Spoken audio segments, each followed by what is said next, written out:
welcome to the Jumptwist Podcast. My name's Christina Gambino, and I am sitting here with Nick Patel, a.k.a. Ninja Nicky Thumbs, 3-time American Ninja Warrior. What's up, Nick? What's up, guys? How's everybody doing today? Man, it's a beautiful day in California, heading to LAX to drop Christina off to go help some kids out, doing some choreography, giving them some music, showing them the ropes. Yeah, we're on our way to the airport right now, and I just was like, we have to have a conversation on my podcast because Nick over here is an advanced body worker specializing in posture reconstruction, and he does amazing self-release seminars helping you to keep your body healthy and strong, and he just has so much amazing information to share to the gymnastics community, the dance and the cheer world, keeping your body and your mind strong. So I'm so excited to have you here on this podcast. I'm very excited to be here and share what I know and give everybody the info they need to keep their bodies right and all the different genres of physical fitness that we're doing, movement, functional movement, and all the great sports out there that take so much out of our bodies and our mental game. So we got to keep that at the highest level so we can be at the highest level. Yes, amazing. So the first thing I really want to talk about is to give these people this inside scoop on what it is like to actually compete on American Ninja Warrior. And tell me about like the physical strength and the mental strength that comes with the competition. Man, there's so much. When it comes to physical strength, we'll start with that because that's the easy one. Physical strength, we all train hard. We train in different genres, so we do parkour, rock climbing, ninja-specific, speed, balance, all kinds of different things. So we do have to train in a lot of different ways. You can't keep one kind of training. We don't just go in the gym and lift weights or anything like that or just do calisthenics. Yeah. We have to be well-rounded. We never know what American Ninja Warrior is going to throw at us. It's crazy. So it is. It's wild. It's a wild ride. Even from stepping onto that set to getting onto those stairs, it's a whirlwind of emotions. The first year, I was scared, so scared. I'm not gonna lie. I think I was shaking when I walked up on those steps. My mental game was not there. I was extremely strong at that point. Yeah. I've been training hard every single day, taking care of my body as much as I can. At that time, that was 3 years ago, I wasn't as good as taking care of my body as I am now. Yeah. So definitely figured that out, and learning your body is extremely important to know what to do to fix it, to take care of it, to make sure you're priming it for the best possible scenario when you're going through a course or anything that you're doing physical. So the physical thing, pretty much training in everything that we do and taking care of the body. The mental game is where it's at. That's where the difference between my first year and my third year, and the success shows. You know, the third year, this last year I was a Vegas finalist. I hit a buzzer the first night. And so, that was the feeling, hitting that buzzer, did a little dance on the wall. It was absolutely epic. Can I just interrupt you to say, this guy can dance. I mean, if you really want some awesome dance moves, you should be hiring him. This guy couldn't even, his legs move so fast, you can't even, like, your head is moving, you're like, where are they? Like, it's the most amazing thing ever. Like, so strong, and then his dancing is just like, wow. All right. Yeah, I had to fill them in. Dancing is part of my training. It's something that I actually picked up when I was in my early 20s, and I actually self-taught myself. Me and a few of my friends moved in together, and we just danced every single day. So that just tells you right there, there's nothing you can't do in life, no matter what you put your mind to. I was a terrible dancer prior to that. I couldn't keep a beat. I couldn't move at all. It was kind of a joke when I went on a dance floor. Now I go on a dance floor, and I have everybody watching, screaming, going crazy. Yes, so like circling up. I love that you said that, because a lot of the gymnasts that I work with, and I hate to blow up their parents' spots or their coaches' spots, but sometimes they'll say to me, this girl can't dance. So, and I hate hearing that. Like, I can't stand when I hear someone say she can't dance, because, like, everyone can dance. Yep.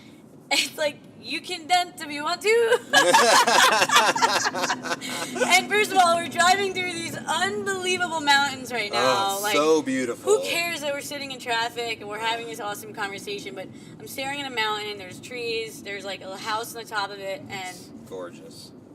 California is a greenery, beautiful place. It is just bright and just luscious. It's unbelievable. Unbelievable. Very blessed. Yes. So, going back to the physical strength and the taking care of your body, that's actually another thing that my difference in from what I did in my first year to my third year, I'm able to take care of my body so much better now. And that is really important. That we train so hard, we put our body through so much stress. Yeah. And it is not good for our body to go through that stress. Now, ninjas do it. I know gymnasts do it. I don't specifically work with gymnasts as much, but I know how hard you guys train and how much impact you guys are putting on your body. So you need to be taking care of your body just as much as you're training. I know a lot of people are like, man, I train 3 hours a day. Well, then you should be taking care of your body 3 hours a day. No matter what it is, sitting in a hot bath, sitting in a cold bath, releasing your muscles, using foam rollers, lacrosse balls, stretching, all that good stuff you need to be implementing into your workouts, into your everyday life. Yeah. If you want to be successful, to be an athlete, you want to have a long-term career. Exactly. You want to last. Because we only get better as time goes on, So, you go 3, 4, 5, 6 years, and throughout those years, if you're not taking care of your body, it's going to break down. It's just like a car. If you don't give it oil, you don't give it the right things, it's going to break down. You don't give it that tune-up, your car's not going to last. It's the same thing with your body. You have to take care of it. And that's the physical part. The mental part, that was a huge game changer for me. I had to learn how to breathe correctly and bring those emotions down and use them as fuel to the course. Yes. That's something that people need to get out of their head, especially when you're, and anybody who's competing, I'm sure gymnasts feel this every time they walk onto the floor or grab that bar or get on that beam. The butterflies are crazy, I'm sure, so. They're waiting for the judge to signal them. They're just standing there waiting and there's just all this time for thoughts. What happens if I fall? What happens if I wobble? What if I do this? It's like all that extra time drives them a little bit crazy, and so breathing is a really great technique to apply to gymnastics as well. Breathing is life. So everything you do, it doesn't matter who it is. Even if we're listening, if a mother's listening right now, if you breathe more in your life and you use your diaphragm more, your life will be better. You will actually, your organs will work better, your tissues, because oxygen is, it's fuel for our life. So always breathing is very important. But also the mental game that I implemented into Ninja is I go through every obstacle before I actually touch them. And we're not allowed to touch the obstacles in American Ninja Warrior, so it's not like we get to practice them. We do practice the one in the gyms around the country, but that's not the same thing as the one you get on the show. Can you imagine as a gymnast, you're competing a routine that you've never done before? That's what it's like to compete on American Ninja Warrior. You have no idea what's about to happen. Yes, that's it.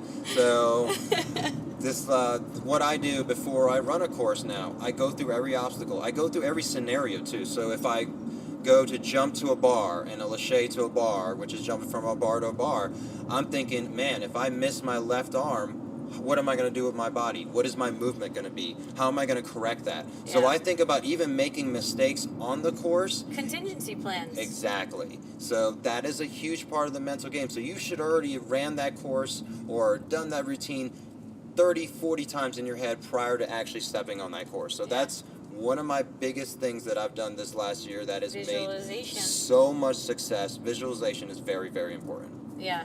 And then once you step up there, just letting go of all the doubt and all the fear and just have fun. Yes. And do it, because you do it because you love it, obviously.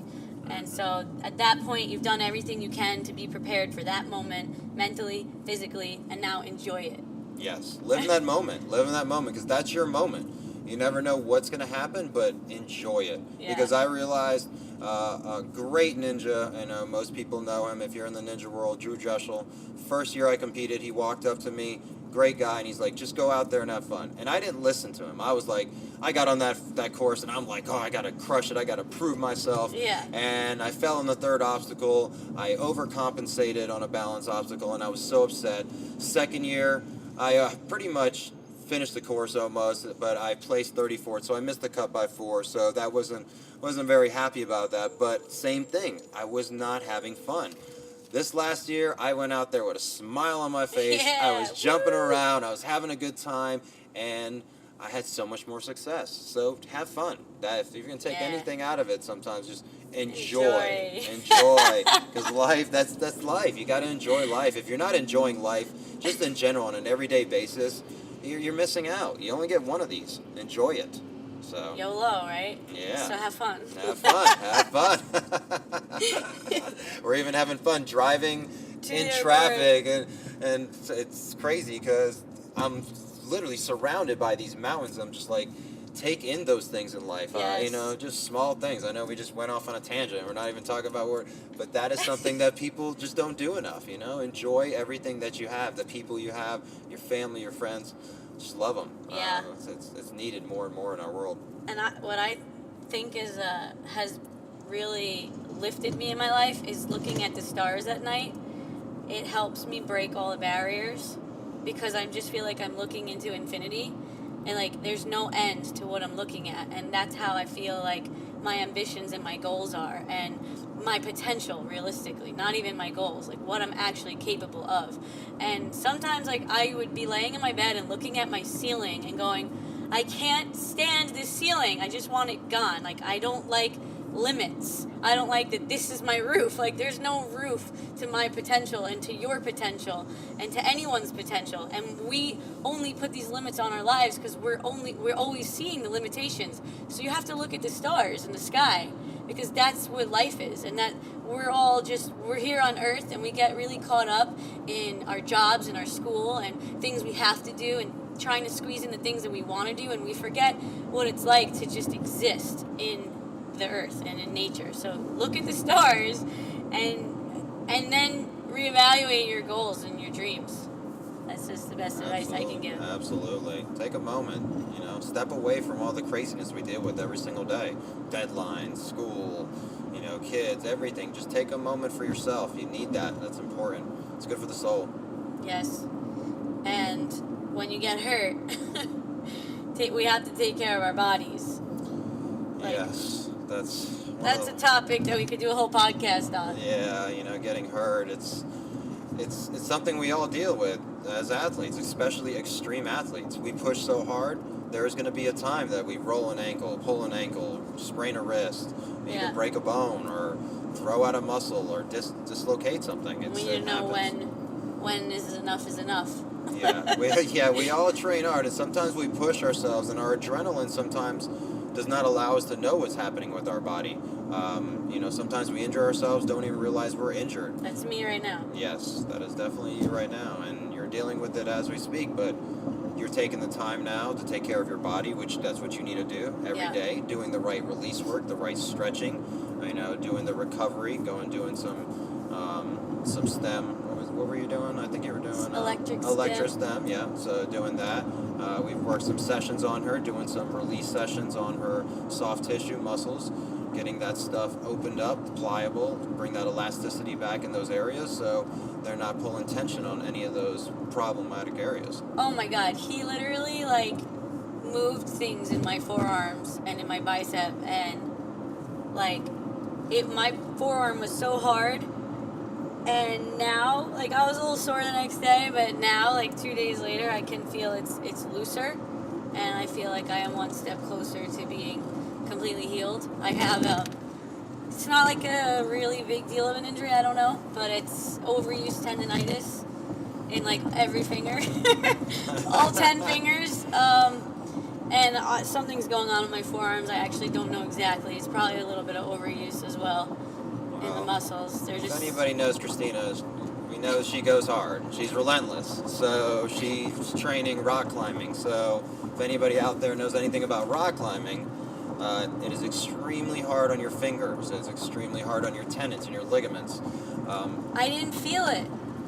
I climbed for 3 hours, 3 days in a 10-day period. So it wasn't every day or every other day. It was 3 different days in 10 days, but they were 3 hours each, so it was about 9 hours of climbing. And then my fingers were throbbing 2 days after my last climb, and I couldn't hold my phone, and I was and then I rested for 10 days, and I had the nerve to walk into a climbing gym, and it still wasn't healed. And then now I'm weeks out of any type of hanging, climbing. Aside from yesterday when I was testing an obstacle course at the show Ninja vs. Ninja here in LA, I went on the salmon ladder after not hanging on anything for 5 weeks. And I did well. I completed it.